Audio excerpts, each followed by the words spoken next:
Em, Buenas tardes, chicos. Hubo un inconveniente. Como en realidad debí publicarlo en el recuadro general y lo he puesto en el recuadro de la sede, de manera que ya hubo una interferencia, ¿no? Respecto al tiempo. Ahorita ya se han pasado 7 minutos. Pero igual vamos a empezar con la clase. Este, bueno, esperamos un rato que se unan, porque como ha habido un desfase acá, o en todo caso, damos inicio, ¿no? Porque de pronto el tiempo queda corto.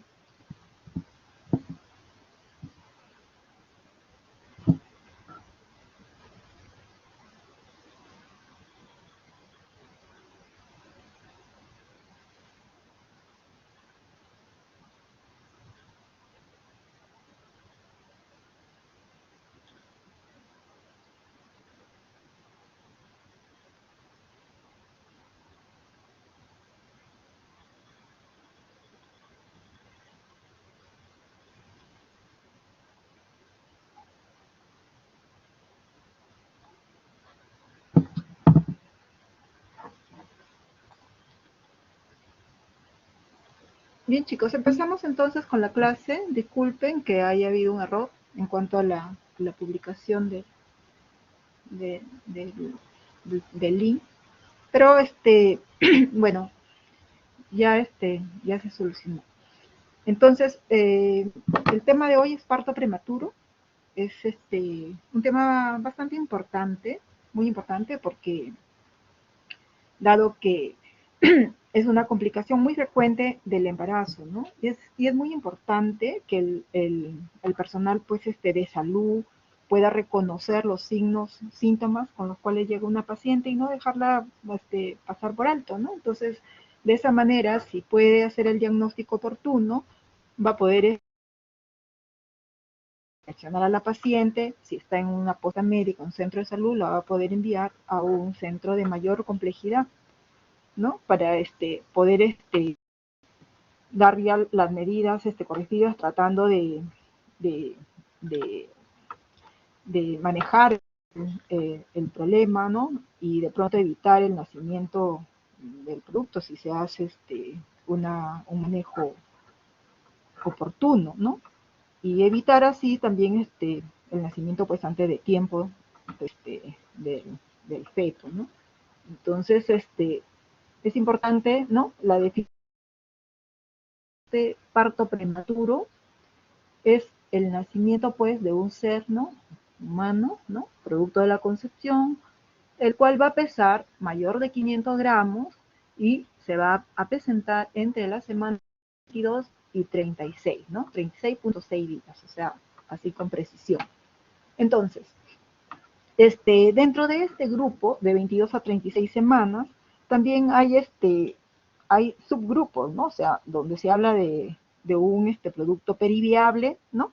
Que es antes de las 24 semanas, o sea, porque recuerden, aborto es de 22 para abajo, ¿no? O sea, de 22 a 24 sería como el periviable, producto prematuro extremo, que es menor de 28, ¿no?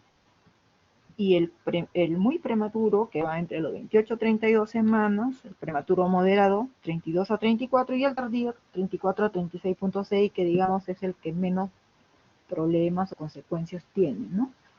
Entonces, acá es importante, pues, como les decía, hacer el diagnóstico oportuno para poder hacer el manejo adecuado, ¿no?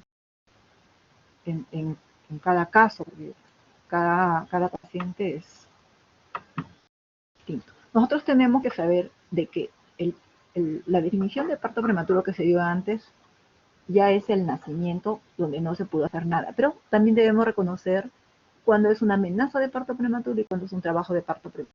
En realidad, acá en ambos va a haber contracciones uterinas, ¿no? Solo que en la amenaza, cuando el diagnóstico es como amenaza, el cervix va a tener un acortamiento o borramiento, ¿no? Que ya saben qué definición es esa del borramiento, acortamiento del cuello, en menos de la mitad de su tamaño, ¿no? Si mide 3 centímetros, o sea, el cuello se va a borrar menos de 1.5. O va a haber una dilatación menor de 2 centímetros. Pero en el trabajo de parto ya eso cambia, ¿no? O sea, el borramiento va a ser mayor, el cuello va a estar más corto y una dilatación mayor. Entonces, en este caso solo tenemos ya ver el parto, ¿no? Acá todavía podemos aplicar medidas correctivas, ¿no? Ya sea el reposo, hidratación de la paciente, incluso pues usar el tratamiento tocolítico, ¿no? O nos da tiempo incluso para hacer la maduración pulmonar, y si es un producto menos de 32 semanas, la neuroprotección, ¿no? O sea, cuando se trata de amenaza. Pero cuando se trata ya del trabajo de parto, en realidad solo tenemos de ver las condiciones y bueno, la forma en que se va a atender este parto, ¿no? Si va a ser vía vaginal o va a ser un parto por cesárea, dependiendo de cómo se encuentra el, el producto, o sea, en qué posición está y todo eso, y también el tiempo de embarazo, ¿no? En, en cuanto a la epidemiología, o sea, em, si hay un promedio aproximado de un 30% de embarazos que pueden presentar pues la amenaza de parto pretérmino, pero no todos van a llegar porque, como le dije, hay pacientes que podemos todavía tratarlas, ¿no? Entonces, de ese rango, un 5 a 10% va a terminar en parto, ¿no?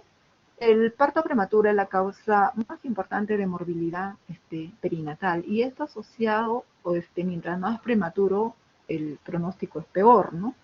Entonces, asociado al problema del síndrome de la membrana hialina, ¿no? Si nosotros excluimos las malformaciones congénitas, vamos a tener un de muerte perinatal en un 75 a un 80%, ¿no? Entonces va a ser alto, por eso tenemos que saber identificar, ¿no?, el caso en cada paciente, ¿no? También es como consecuencia de la prematurez, van a haber múltiples anormalidades neurológicas, ¿no? En un 50%. Entonces, hay que manejarla, diagnosticarla y manejarla oportunamente, ¿no?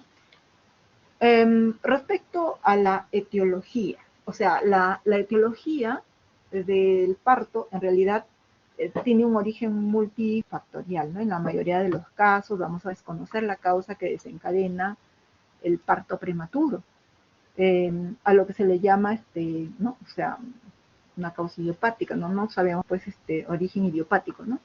Pero de las causas que sí conocemos, o sea, se mencionan este grupo, ¿no?, de factores, en las cuales la más frecuente va a ser la infección interniótica, ¿no?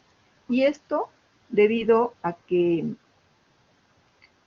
hay una invasión microbiana del, una invasión microbiana de los gérmenes hacia la cavidad amniótica, especialmente la presencia a nivel, ¿no?, de esta interfase corio-decidual, ¿no?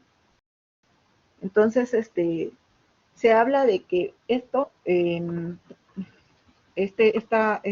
estima más o menos en un 25-40% de esta causa conocida, que la causa infecciosa puede llevar a un parto prematuro, ¿no? Y con membranas íntegras. Y las mujeres generalmente tienen una infección subclínica. O sea, la forma en la que van los gérmenes acá puede ser vía transplacentaria, ¿no?, por una infección sistémica materna, puede ser por una infección peritoneal y que hay un flujo retrógrado de la infección, o sea, a través de las trompas uterinas, que también va a colonizar la cavidad amniótica, o puede ser por una infección ascendente, ¿no? Cuando hay infecciones a nivel vaginal, a nivel del cuello uterino, las cuales no son tratadas, ¿no?, oportunamente. Hay muchas pacientes que consideran el flujo como algo natural, ¿no?, pero en realidad hay muchas de ellas que pueden tener vaginosis y que pues la Gardnerella también está considerada entre una causa, ¿no?, o sea, en forma ascendente de que produzca una infección intramniótica. Entonces eso lo tenemos que corregir para evitar, ¿no?, de que se desencadene pues la respuesta inflamatoria, ¿no?, con los mediadores inflamatorios y desencadenen el trabajo de parto. Entonces, otro factor desencadenante, ¿no?, es la sobredistensión uterina, o sea, la sobredistensión pues del músculo uterino, ¿no? Y generalmente esto lo vamos a ver cuando hay pues un incremento de la altura uterina debido a los embarazos múltiples, al polidrama, ¿no? Entonces, ¿qué va a producir esto? Va a hacer que se aumente la contractibilidad, ¿no? Como consecuencia se incrementan las prostaglandinas, ¿no? Y aumentan también los receptores de oxitocina a nivel ¿no?, del útero. Entonces, esto también condiciona un parto prematuro. Otra consecuencia es la disfunción cervical, o sea, acá puede ser de origen congénito, o sea, nació así con un cuello uterino clásico, ¿no? Puede ser por una intervención quirúrgica, o sea, que se le haya realizado una conización a la paciente por algún tipo de displasia, ¿no? O puede ser por traumatismo, ¿no? Cuando se hace una dilatación cervical traumática para hacer un procedimiento, por decir, si quieren extraer un pólipo o hacer biopsia, y entonces esto podría conllevar también a que, ¿no?, el cuello uterino tenga ese problema, ¿no?, de disfunción, ¿no? Y al final va a ser incapaz, puede mantener el embarazo, ¿no? Porque es un cuello que muy frágil para sostener, y la madre va a estar con dolor en la parte baja del vientre. Y en ella podemos reconocer este caso cuando en la historia clínica le preguntamos si nos va a mencionar que ha tenido uno o más abortos o partos prematuros, ¿no?, repetidos. Entonces podríamos evaluar esta condición en ella, ¿no? Y si se diagnostica, ¿no?, tendríamos que hacer ya un tratamiento específico para esta patología, ¿no?, como es el cerclaje. Doctora. ¿Sí? Disculpe, Hola. ¿qué es disfunción cervical? Disculpa, ¿Qué es disfunción. disfunción cervical? Significa de que estamos hablando de un problema, o sea, donde el cuello no tiene sus características normales, es un cuello incompetente, ¿no? Es un cuello disfuncional, un cuello incompetente que fácilmente acá, eh, digamos, está alterada su estructura y no va a permitir que sostener un embarazo porque en este caso es muy flácido, ¿no?, el tejido. Entonces hay ahí disfunción, hablamos de disfunción. Como que se abre, ¿no, doctora? Cervical, ¿no? Como que se abre, ¿no, doctora? Sí, o sea, es un cuello que no sostiene, pues, ¿no? Normalmente el cuello, la consistencia es fibromuscular, ¿no? O sea, es una consistencia más dura, ¿no? Pero en este caso, el cuello se abre con facilidad. ¿Y cómo vamos a detectar estos casos? Cuando las pacientes, pues, cada vez tiene pérdida o partos cada vez más precoces, ¿no? O sea, la historia de que de pronto perdió a las 25 semanas, después a las 20, a las 18, entonces tenemos que correlacionar ese cuadro con este problema, ¿no? Con un problema cervical. O sea, hay que ver la historia de la enfermedad, ¿no? Para poder llegar a esa conclusión. Finalmente uno lo complementa, ¿no?, con la ecografía y ya podríamos de pronto más o menos hacer unidad clínica, ¿no? Entonces, hay otros problemas también que pueden condicionar el parto prematuro, que es la isquemia uteroplacentaria, ¿no?, que va a desencadenar la producción, pues, de contráctiles, ¿no?, en la membrana ovular, el trofoblasta, y desencadenan el parto prematuro, ¿no? Entonces, acá pueden haber infartos o vasculopatía, ¿no? O sea, en isquemia placentaria pueden haber ese tipo de problemas, o también puede haber o sea, vamos a encontrar en estas mujeres que en un tercio de ellas va a haber un incremento a la resistencia de las arterias uterinas, ¿no? Y entonces hay pacientes que pueden tener, pues en estos casos, productos con RCU, ¿no?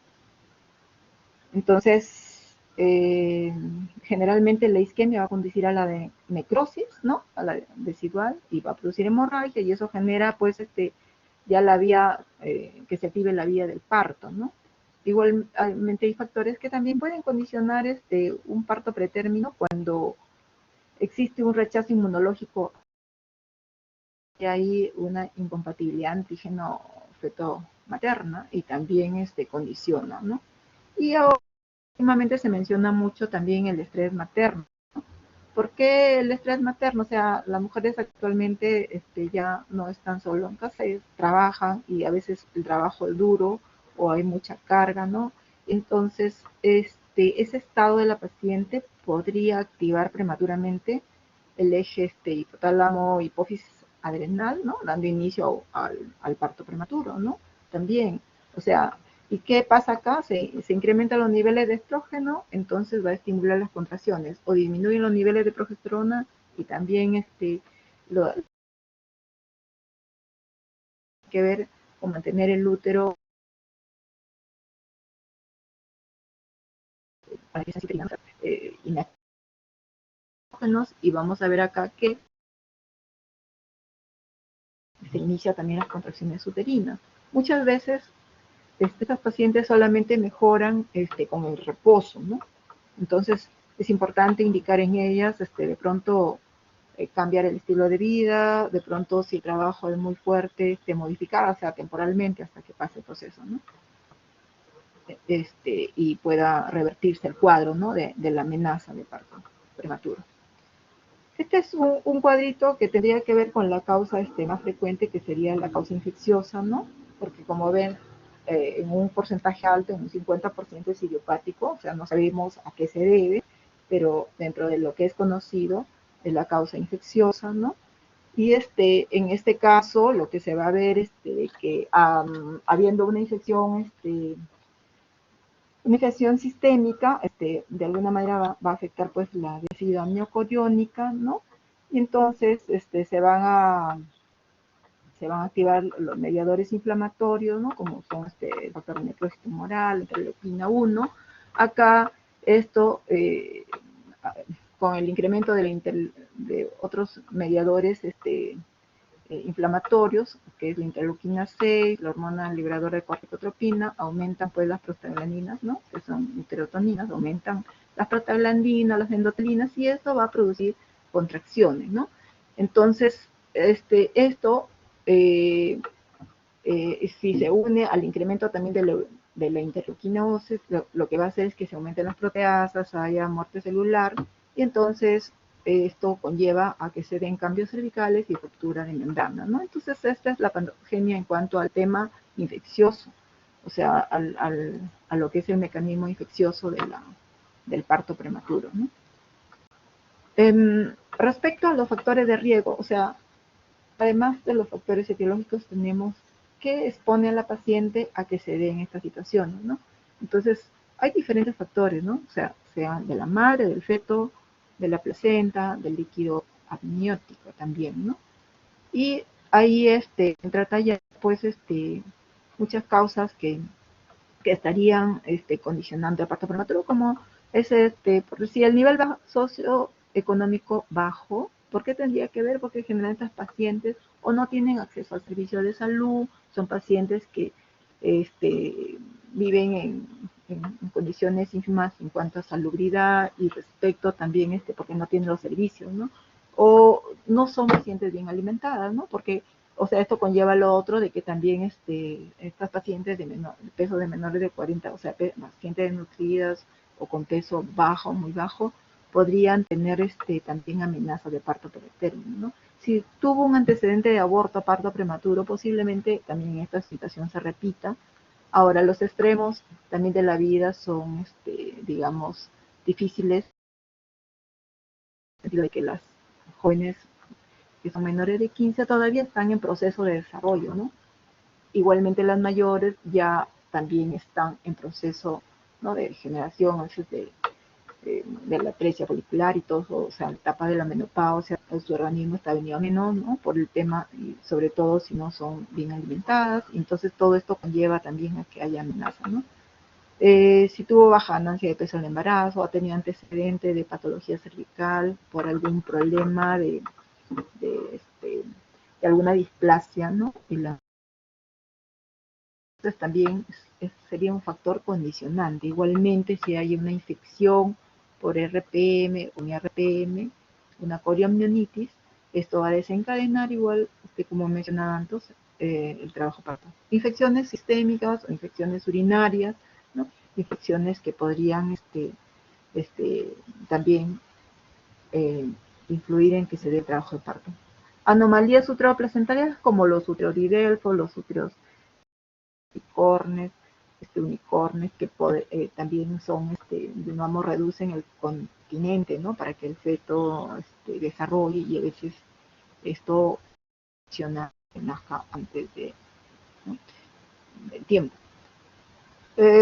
Patologías que producen hipoxia, como las cardiopatías o las patologías, o sea, problemas de insuficiencia respiratoria, ¿no?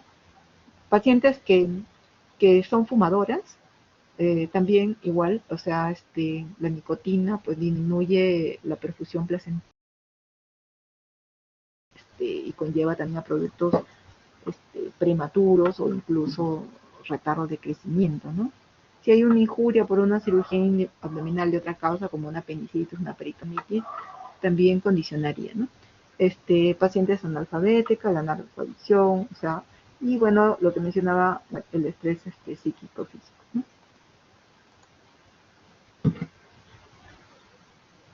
Y los factores fetales, pues acá está el embarazo múltiple, las malformaciones congénitas, el retardo de crecimiento. Si hay un óbito también, el organismo ya empieza a producir contracciones, ¿no?, para que el producto pueda ser evacuado, ¿no? O del líquido amniótico, los poligramios o oligohidramios, ¿no?, infecciones recurrentes. En cuanto a la placenta, si es placenta previa, si hay un DPP, una placenta de inserción baja o marginal, ¿no?, entonces también condiciona el parto prematuro. Entonces, ¿qué tenemos que evaluar en una paciente que acude a un centro, sea primario, secundario, terciario, de tercer nivel, ¿no? Lo que vamos a hacer es una evaluación, ¿no? O sea, el cuadro clínico. La paciente va a presentar contracciones uterinas que van a tener un patrón, ¿no? O sea, va a haber por lo menos contracciones, una en 10 minutos, o 3 en 30, o 8 contracciones en 60 minutos, ¿no? Esas contracciones van a producir dolor a nivel bajo del vientre, que se irradia la región lumbar. Va a haber una sensación de presión en está de alguna manera presionando el feto, ¿no? Hacia la contracción se inicia, ya saben, al fondo con la triple adhiente hacia la pelvis, y da esa sensación de presión en la parte baja del vientre. Todo esto de las contracciones van a producir modificaciones del cuello, las cuales son el borramiento, el acortamiento, ¿no?, del cervix. Y si hay borramiento y acortamiento, va a presentar, o sea, la eliminación, ¿no?, de ese tapón mucoso, porque saben que a nivel del cervix, como un mecanismo de protección, se forma un tapón mucoso que cuando ya se va a iniciar el parto, ese tapón se elimina, ¿no? Entonces acá, al haber cambios cervicales, un acortamiento cervical, va a eliminar un flujo mucoso lento por la vagina de la paciente. Doctora, ¿Sí? ¿a qué se refiere con acortamiento del cuello, del cervix? Bueno, han revisado trabajo de parto, porque ahí es lo que es el borramiento o la incorporación de cervix. ¿Han revisado trabajo de parto o no han revisado? Sí, doctora, acortamiento ¿Revisa? que tiene menor longitud el cuello uterino. Sí, el acortamiento es el borramiento, la incorporación del cervix. Significa que Si mide 3 centímetros o 4, pues vamos a encontrar que el cuello se reduce, ¿no? Como les dije, en la amenaza, menos del 50%. O sea, por decir, si tiene 4 centímetros, va a reducirse menos de 2 centímetros. O sea, va a estar sobre los 2 centímetros. Pero si ya está en trabajo, va a estar menos de 2 centímetros. Quiere decir que el cuello se reduce en cuanto a su longitud, ¿no? Entonces eso normalmente se da pues en el trabajo de parto, ¿no? O sea, en los mecanismos del trabajo de parto va a haber borramiento, dilatación. Igualmente en la amenaza se va a dar el mismo mecanismo, solamente que con un producto que es prematuro, antes de tiempo, ¿no? Entonces, sí has escuchado borramiento e incorporación, ¿verdad? Del cuello. O incorporación. Sí, doctora. ¿Has escuchado ese término? Sí, doctora. ¿Sí? ¿Y sabes más o menos a qué se refiere? Entonces, En práctica me dijeron que el cuello uterino dilatado más de 3 centímetros. no dilatado es bueno, la dilatación. Es que unos manejan 2 centímetros, otros manejan 3 centímetros, ¿no? O sea, en realidad en, en la literatura dice 2 centímetros, o sea, depende de qué protocolo usen, o sea, más de 3 centímetros, en realidad cuando ya están más de 3 centímetros, el parto se va a desencadenar sí o sí, sobre todo si el cuello está totalmente borrado, ¿no? Entonces, ¿qué es? Pacientes, tenemos que realizar la historia clínica buscando los factores de riesgo, ¿no? O sea, hay muchos factores de riesgo Doctora, que podría ser, ¿sí? disculpe que le interrumpa. Cuando usted habla de borramiento, se refiere que el cuello se encuentra dilatado.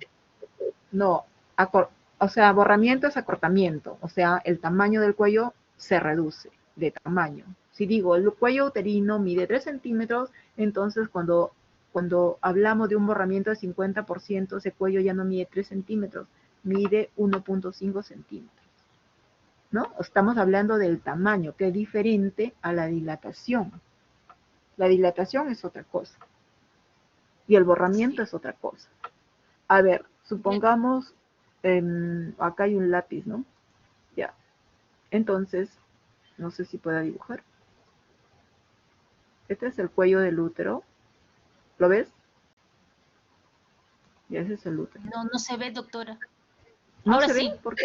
ahora Ya. sí, ahora sí. Entonces, cuando hablo de borramiento, me refiero a que este tamaño de acá, por decir si mide, ya vamos a ponerle 3 centímetros o 2.5 centímetros.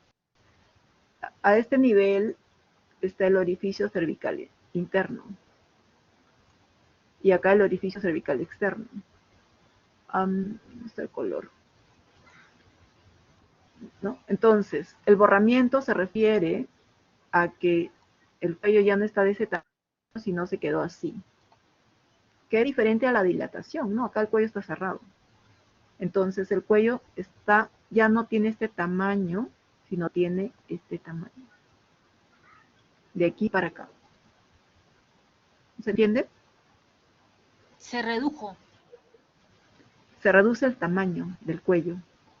Cuando hay contracciones, el cuello reduce su tamaño y empieza la dilatación. Entonces eso es borramiento o incorporación del cuello. Luego hay unos esquemas por ahí para que lo puedas visualizar mejor, ¿ok? Y eso se produce el parto prematuro, ¿no, doctora? El borramiento. Sí, cuando hay amenaza de parto prematuro o parto prematuro, tiene que haber borramiento y dilatación necesariamente. Si no, Sí, doctora. si no, no hay cambios cervicales. Cuando decimos no hay cambios cervicales es porque el cuello está íntegro, ¿no? Está así. No hay dilatación, no hay reblandecimiento, no hay borramiento. ¿Ya? ¿Has entendido, Ingrid, no? ¿A qué me refiero? Bueno, Sí, cuando doctora, hacemos, sí. para hacer el diagnóstico, el diagnóstico, tenemos que hacer una historia clínica adecuada en la cual vamos a tener que calcular bien la edad gestacional y de preferencia deberíamos de tener la ecografía del primer trimestre porque si nosotros tenemos la fecha de la última regla vamos a poder tener claridad de, de que más o menos es la edad gestacional que tenemos, ¿no? O sea, lo que estamos sacando. Entonces, en ese caso es importante pues hacer bien, datar bien esa gestación, ¿no?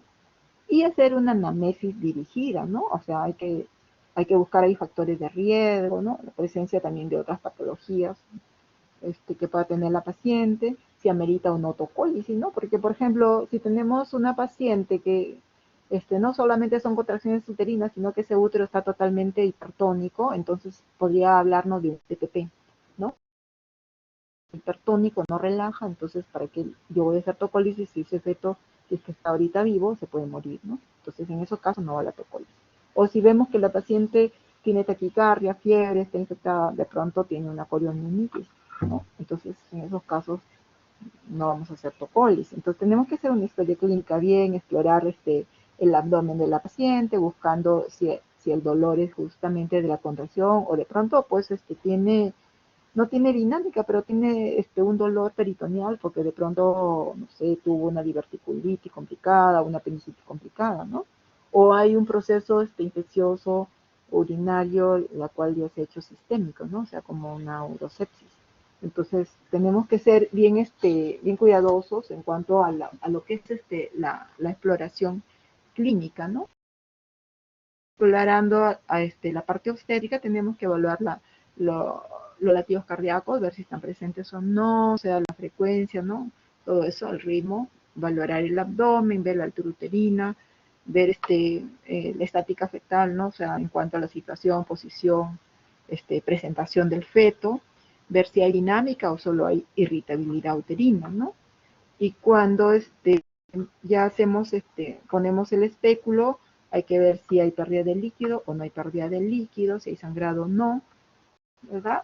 Buscando otras causas y, bueno, al tacto también tenemos que ver si hay modificaciones cervicales. Estas son las que les decía, reblandecimiento del cuello, acortamiento del cuello, dilatación, ¿no? Entonces, teniendo acá hay un cuadrito en el cual está el diagnóstico, digamos, o sea, como que para que lo vean más ordenado. Vemos acá que hay que determinar si la edad gestacional entre 22 y 36 semanas con 6 días.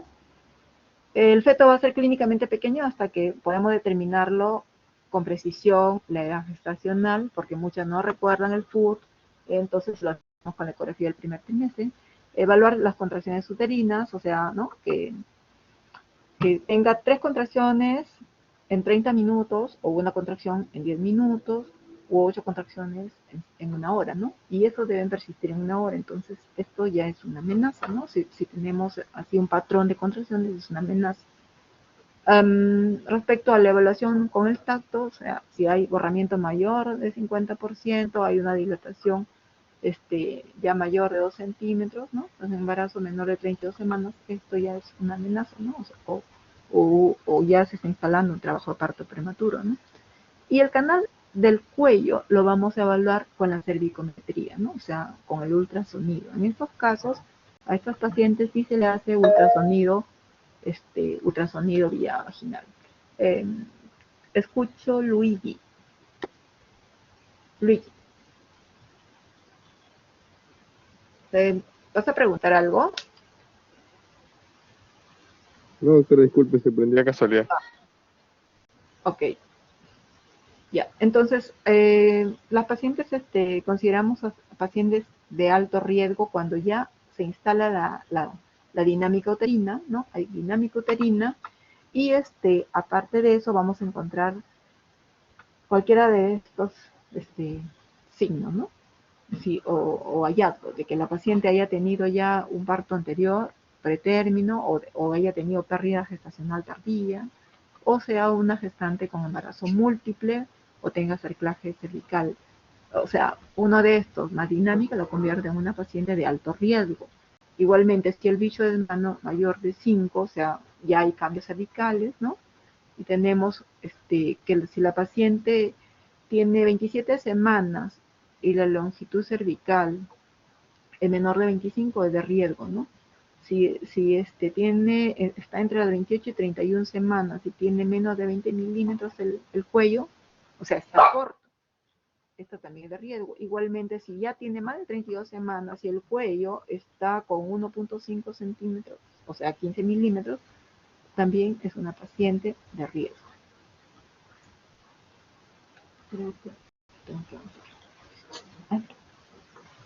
Bueno, los exámenes auxiliares que les pedimos a los pacientes son la ecografía obstétrica, en la cual vamos a valorar la biometría fetal, sacar el ponderado fetal, la edad gestacional y corroborar si tuviera la primera ecografía. A veces no la llevan, hay que pedirles que alguien se la lleve, ¿no? Evaluamos el líquido amniótico, evaluamos también la placenta, ¿no?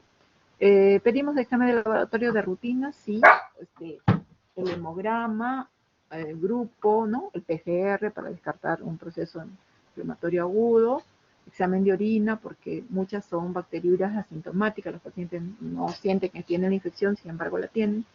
Entonces, y después en el análisis sale positivo, en ese caso ya tenemos que ir al urocultivo, y hacemos examen de la secreción vaginal si es que vemos flujo, ¿no?, sospechoso, o cultivo endocervical, esto específicamente en pacientes que son portadoras de cerclaje, ¿no? Ahora, este examen de cardiotocografía, que es una prueba de bienestar fetal, va a ayudarnos a ver, número uno, si el feto está con un adecuado bienestar fetal, ¿no? Y lo vemos en esta parte. Y número dos, si hay dinámica uterina, ¿no? Porque hay dos sensores, uno para el latido, otro para la dinámica uterina. Obviamente aquí está esquematizado, eso va sobre el abdomen de la madre, ¿no? Esas fajas y el monitor, ya que nos va a indicar acá cómo está el tema de la dinámica, ¿no? Si hay o no hay dinámica. Entonces, también está considerado el usaje de la fibronectina fetal, ¿no?, que se va a encontrar en las secreciones cérvico-vaginales y normalmente está elevada hasta las 22 semanas, pero ya después entre las 22 y 34 baja, ¿no? O sea, si nosotros encontramos niveles superiores después de las 22 semanas, niveles superiores a 50 nanogramos por mililitro, pero después de las 22 podríamos decir que podría esa paciente estar en riesgo de tener un parto prematuro, ¿no? Entonces, esto también es útil. Claro que no en todos los hospitales se hacen, por ejemplo, donde yo trabajo no hacemos dosajes de fibronectina. Sin embargo, la ecografía transvaginal es muy útil, y como ven acá, por ejemplo, antes de que preguntaba compañera, ¿no?, sobre el acortamiento del cuello o la incorporación o el borramiento. Incorporación y borramiento son sinónimos, ¿no? Entonces, ven esta imagen, acá por ejemplo es un cuello largo, un cuello normal, acá es un cuello borrado, es un cuello corto. Si lo ven, más o menos tienen la idea a qué me refiero, ¿no? Y esta imagen correspondería a esta imagen, que acá está el cuello, porque acá está el orificio cervical externo y a este nivel el orificio cervical interno. Entonces, si medimos, vemos que es un cuello largo y más o menos es esta imagen, ¿no? Y acá ya está el feto, ¿no?, la bolsa amniótica, el feto. Y en este caso, el cuello está bastante reducido, ¿no? Es un cuello corto. Y eso también es un predictor, ¿no?, de parto prematuro. Y bueno, esto es referente a lo que es la fibronectina fetal, que es una glicoproteína que se va a encontrar acá en esta zona de ¿no?, entre corio y decidua. Y les decía que se mantiene alto hasta las 22 semanas, pero ya después entre las 22 y 34 disminuye, ¿no? Esto también, o sea, no deberíamos encontrarlo porque si está en niveles altos nos puede hablar de un probable parto, más y todo si hay otros hallazgos, ¿no?, que uno ha sumado a la fibronectina positiva, entonces podría ser un parto, o sea, un parto prematuro, ¿no? Los rangos que no deberían encontrarse, o sea, porque acá ya si encontramos más de 50 nanogramos por mililitro entre las 22 y 34 semanas, es un predictor de parto prematuro. Y bueno, esto es para encontrar, o sea, cómo se hace la cervicometría, es a través de una se busca la línea media entre el orificio cervical interno y el orificio cervical externo, ¿no? Y de esa manera se mide, ¿no?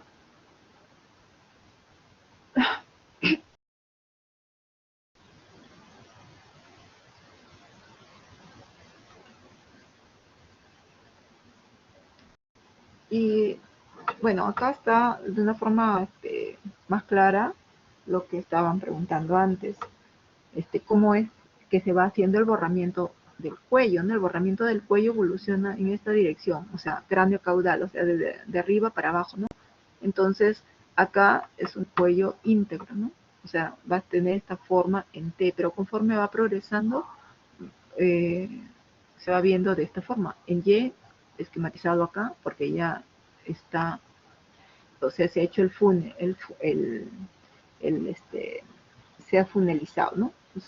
Entonces, hay acá una disminución porque se está introduciendo como un embudo, ¿no? Igualmente acá en B, que ya el cuello está más reducido, ¿no? Y finalmente en U, ¿no? Prácticamente, tanto el Doctora, orificio cervical externo como el interno se doctora, ven, ¿sí? disculpe, ¿está Sí, señalando algo? Porque no se ve su mouse. no se ve la manita. No, Ah, no se ve sí ni está una flechita, señalando. doctora. Bueno, yo estoy con este marcador, pero no se ve. Entonces lo haré con el lápiz. Le decía, ¿y acá lo ven? Tampoco. Todavía no, doctora. Ya, bueno, donde ven la T, no sé, acá no está, donde ven la T, esta T la ven, la letra T, visualizan, ¿verdad? Brenda. Es, doctora, hay Sí, dos, doctora. hay dos gráficas de ¿Cómo? la... Hay dos grupos No de se ve. imágenes, doctora. Uno son Sí, hay un grupo ecografías que es ya el grupo de esquemas, porque en realidad no sé por y qué así esto hay no. sí. Ahora ven el mouse que muevo. No, doctora. O si no puede señalar, hay una manito. Creo Esa que usted manito puede es la hacer que clic. tengo. Ay, La manito es la que estoy mostrando con la manito. ya no, todavía no se ve, doctora. Qué raro. Y acá la ven la manito en esa parte oscura. Tampoco. ¿No ve la manito? No, No, doctora. no, doctora. Entonces usaré y ven acá lo que marco.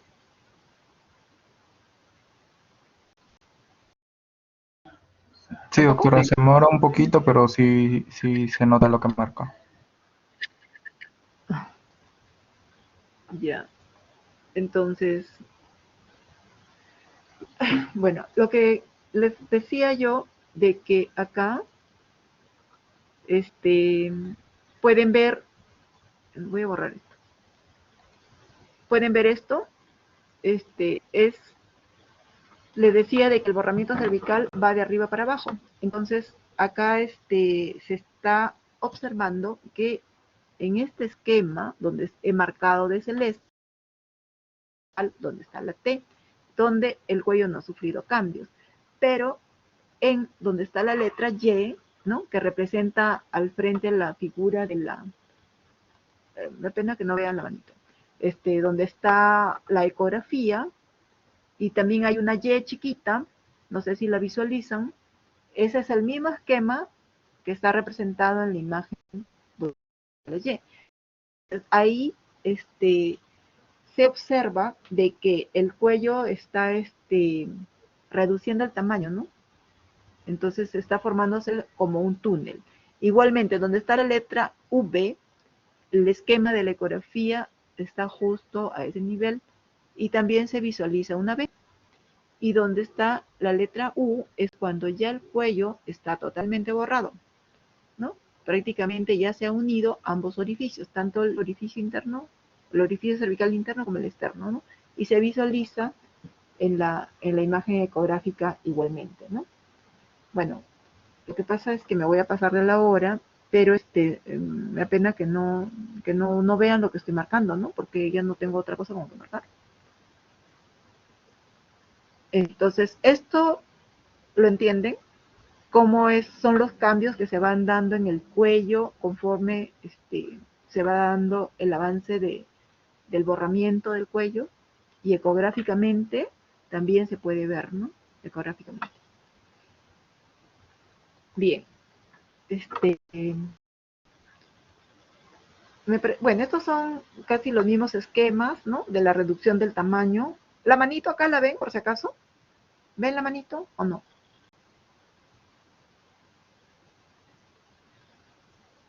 No, doctora. Doctora. Entonces no se ve ninguna lámina. Ok, entonces, bueno, les muestro acá son esquemas, ¿no? O sea, un cuello formado y un cuello acortado, ¿no? Y eso lo medimos a través de la ecografía. Esto también es un esquema, lo que está, la primera figura verde es de un cuello normal y la rosada ya es un cuello que ha hecho su funnel, ¿no? O sea, su embudo, ¿no? Y es la forma en cómo se va recortando y se representa acá también ecográficamente, ¿no? La imagen de arriba es la que corresponde a la imagen que está de color verde, y la imagen de abajo la que corresponde al esquema que está de color fucsia o rosado, ¿no? Ya. Entonces, el manejo del trabajo de parto pretérmino tenemos diferentes, bueno, hay medidas generales en las cuales uno puede tener a la paciente en observación, en la emergencia, y si ve, si es de alto riesgo, tendríamos que hospitalizarla, poner en reposo a la paciente, hidratarla, realizar una historia clínica completa, ¿no? Buscar la causa o la posible etiología. Recuerden que en su gran mayoría son idiopáticos, así que hay un grupo, o sea, de cerca del 50% de que podríamos encontrar una etiología, ¿no? Se realiza el control de las funciones vitales, la vitalidad fetal también con el monitor. Hay que confirmar la edad, como ya les he mencionado, ¿no? Evaluar la dinámica, evaluar la zona de vagina perineo, tratando de buscar si hay algún tipo de líquido, algún flujo, ¿no? Que hay que tratarlo, ¿no? O hay salida de líquido, si es un RPM. Se realiza el tacto vaginal para evaluar la dilatación. Y bueno, se estima el peso fetal a través de la ecografía o la altura uterina. Y bueno, se hace pues el control, ¿no? También cardiológico del paciente, ¿no? Dentro de las medidas generales, bueno, hay que ver, corregir el factor causal. Si es una sobredistensión y tiene polidramnio, de pronto hay que evacuar el útero, ¿no? Si es un embarazo gemelar y no sé, bueno, tenemos que proceder a la maduración pulmonar, dependiendo de la edad, también neuroprotección. Si la madre tiene, ¿no? O sea, mucho esfuerzo físico o un estrés psicológico, también tratar de apoyar en ese aspecto, ¿no? Con el psicólogo o con el reposo, ¿no? Si hay un problema, ¿no? De incompetencia cervical, corregir ese problema o tratar la infección, ¿no? Y dentro de los productos que usamos como tratamiento farmacológico tenemos los uteroinhibidores, usamos inductores de madurez pulmonar y la neuroprotección, que se va a realizar en gestantes menores de 32 semanas, ¿no? Esto para prevenir la parálisis cerebral. En emergencia, entonces, observamos a la paciente, si tiene 2 o 3, la dinámica uterina, la evaluamos por un par de horas, ¿no? Si es necesario, le podemos dar un tocolítico de pronto, y darle el alta si cede todo, ¿no? Si la dinámica y no hay cambios cervicales, la paciente también se y reposa en su casa, y si no se puede controlar ahí, tiene que ingresar, ¿no? Al servicio de patología obstétrica. Y dentro de los productos que usamos son pues los bloqueadores de canal de calcio, que es el nifedipino, el antagonista de receptores de oxitocina, que es un producto elaborado exclusivamente, ¿no? Para este tema de la prevención, o sea, del de tener el trabajo de parto. Se usan también los betamiméticos, o sea, ritodrina. El sulfato de magnesio se usa tanto como autocolítico como neuroprotector, y también hay productos que van a inhibir la síntesis de prostaglandina, ¿no? Entonces, indometacina, ácido acetil salicílico. Bueno, en este cuadro están más o menos registrados, acá se registra el producto, el nifedipino, que es lo que más usamos, ¿no? Que se da 20 miligramos 3 dosis en 1 hora, y después podemos dejar dosis de mantenimiento. Puede haber efectos maternos de hiperemia facial, cefalea, vasodilatación, y en el feto no se hayan efectos adversos, ¿no? El latosiban también, que es un producto que, bueno, acá ha ingresado hace unos pocos años, pero no sea como de primera línea, ¿no? Puede dar náuseas, vómitos en la madre, y se habla de un mínimo transporte, o sea, a través de la placenta. El isosupril de ritodina salbutamol antes se usaba mucho, pero ahora se deja de lado porque puede dar mucha taquicardia, no arritmia, puede llegar incluso al edema pulmonar la madre, ¿no? Igualmente en el feto hay consecuencias. El sulfato de magnesio sí lo usamos toda vez que la gestante tenga menor de 32 semanas. Sí hay problemas de letargia, edema, ¿no? Falla cardíaca. Y los inhibidores de prostaglandina, que son el ácido acetil salicílico, la indometacina, lo que puede dar como consecuencia que es el cierre del ductus arterioso, ¿no? Cuando se aplica en productos menores de 32 semanas. Y respecto a los corticoides, pues están la beta y la dexa, ¿no? La dexametasona, 12 miligramos de betametasona intramuscular cada 24 horas por 2 dosis, y la dexa 6 miligramos cada 12 horas, eso también por 2 días, ¿no? Esto también sería, ¿no? 2 días, porque se da 12 miligramos hoy, 12 al día siguiente. El tratamiento dura igual, sino que a uno la frecuencia se incrementa, ¿no? Y se ha visto de que, pues, efectivamente, la corticoterapia ayuda mucho a disminuir los riesgos, ¿no? Del síndrome de distrés respiratorio, incluso de la hemorragia intracraneal, ¿no? Y la enterocolitis, incluso la muerte fetal, ¿no? De que definitivamente hay una menor incidencia en un estudio de hemorragia intraventricular con tratamiento con dexametasona, o sea que eso es muy importante. Por eso muchas veces hacemos la tocólisis tratando de por lo menos lograr hacer la maduración pulmonar, ¿no? Para tener menos complicaciones en el feto, ¿no? No se va a hacer tocólisis en estos casos, en esos grupos de patología, ya por razones obvias, ¿no? O sea, entonces en estos casos no se realiza la tocólisis. Y la atención al parto, si bien el producto de vértices será, pues, tiene que ser atendido por el ginecobstetra, ¿no? Se debe hacer una episiotomía amplia, y bueno, generalmente va a parto vaginal de vértice cuando es mayor de 32 semanas, ¿no? Y cuando vienen podálica o son muy prematuros, ¿no? Prematuros extremos, el parto va a ser por cesárea. Igualmente el feto, pues, tiene múltiples complicaciones a corto y a largo plazo. Como ven, son múltiples las complicaciones, tanto pulmonar, gastrointestinal, ¿no? En el sistema nervioso central. O sea, en realidad la morbilidad y muchas veces la mortalidad es alta por todo lo que acarrea, pues, en el feto, las consecuencias, ¿no? De la prematurez. Y más aún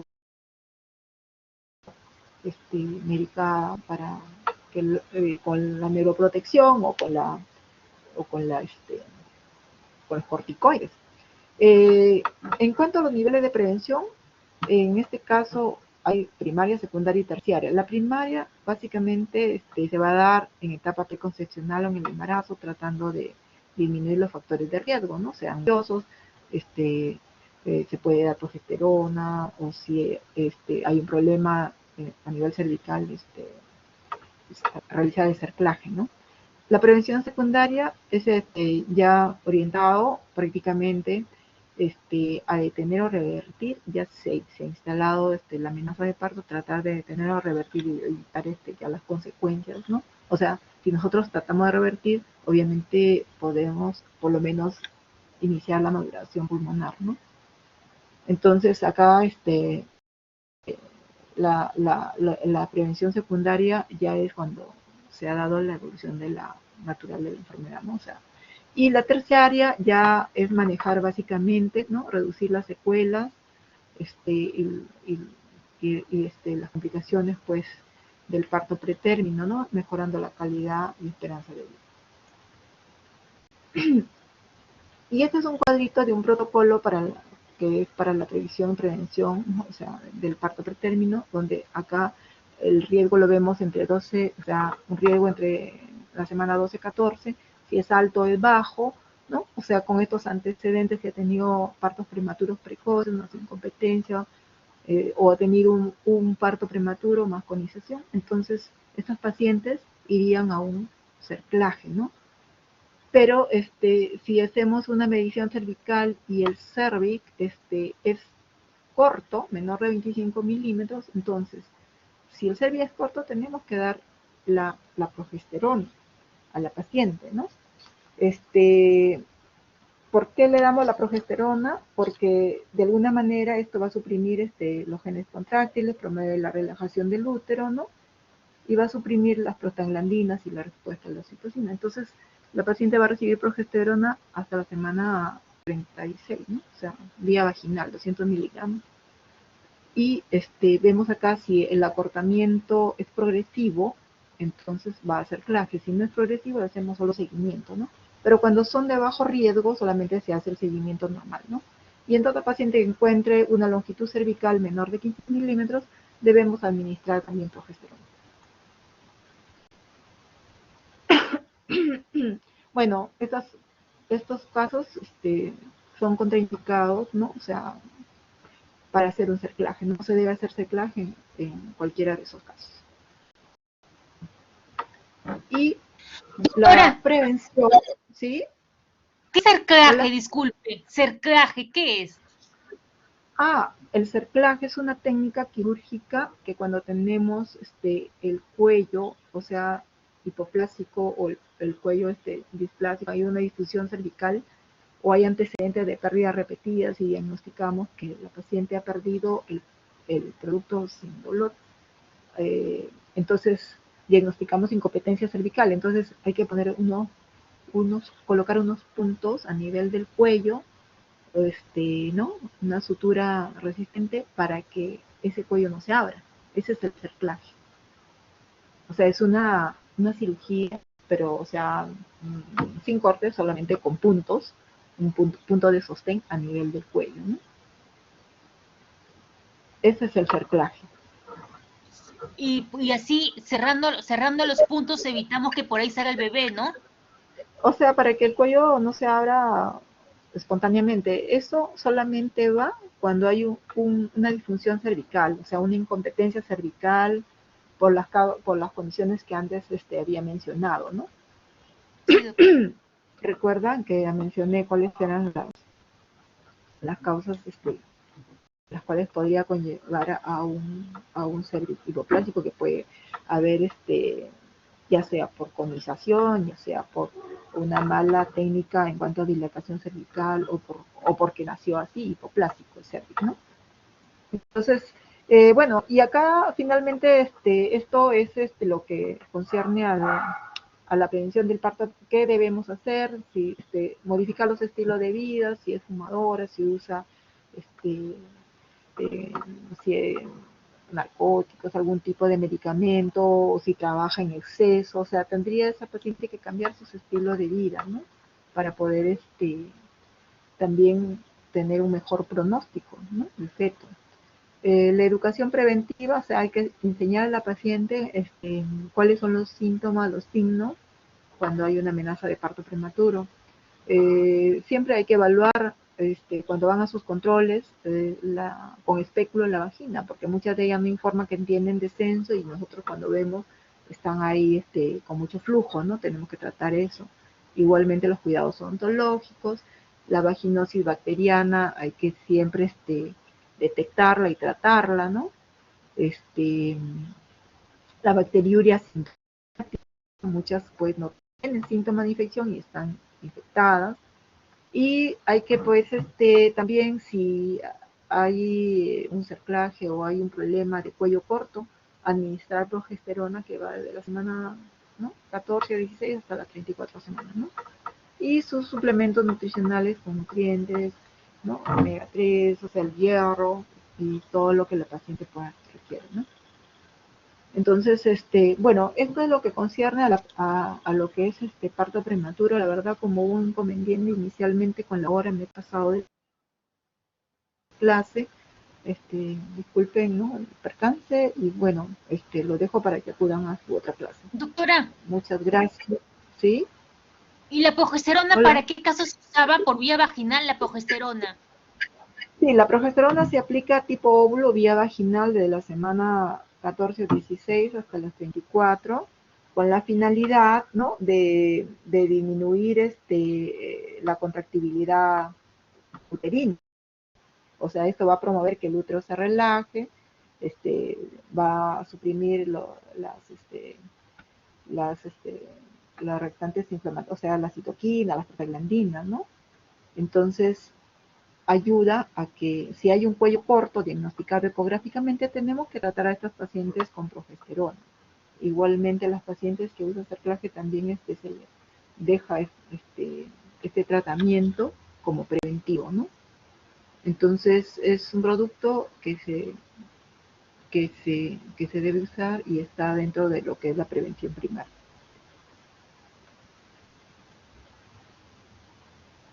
Y bueno, esto es lo que les traje para compartir sobre parto prematuro. No sé si hay alguna otra pregunta.